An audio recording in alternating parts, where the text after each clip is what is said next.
গন্ডগোল করছে তাহলে ভোট দেওয়ার দরকার নেই, বাড়িতে আমি রসগোল্লা ছোলা মোড়া পাঠিয়ে দেবো।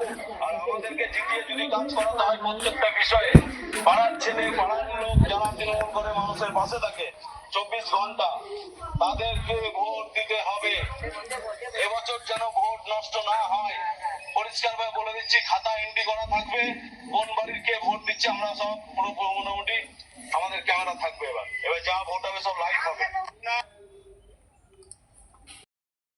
দেখতেই পারছেন দর্শকেরা, যেভাবে তৃণমূল কংগ্রেসের একজন সাংসদ যেভাবে প্রকাশ্যে বলতেছে এবং মানুষের গণতন্ত্র এই অধিকার কেড়ে নিচ্ছে, এইভাবে ভয় দেখিয়ে যারা রাজনীতি করছে তৃণমূল কংগ্রেস। তো বন্ধুরা, আমি মনে করি তৃণমূল কংগ্রেস যেভাবে হুমকি দিচ্ছে, এই হুমকি দিয়ে মানুষকে ঠেট দিয়ে এবং ঠেট দেওয়া হচ্ছে, যেভাবে বলছে দেখো ঠেট দিয়ে, এভাবে আমি এই ভিডিওটা এবং যে এই ভিডিওটা সবাই দেখুক, যে ভিডিওটা ইলেকশন কমিশনারও এই ভিডিওটা দেখুক, যে এভাবে প্রকাশ্যে হুমকি দিচ্ছে এবং হুমকি দিয়ে মানুষের ভোটাধিকার সে অধিকার কেড়ে নেওয়া হচ্ছে। কিন্তু এইভাবে মিষ্টি রসগোল্লা নিয়ে যেভাবে যেভাবে তাকে বলতেছে এবং প্রকাশ্যে বলতেছে ভোট দিবেন, আর জনগণ এতে কিন্তু ভয় পেয়ে যাচ্ছে। ভয় পেয়ে ভয় দেখিয়ে এই তৃণমূল কংগ্রেস রাজনীতি করছে ভয় দেখিয়ে। বন্ধুরা,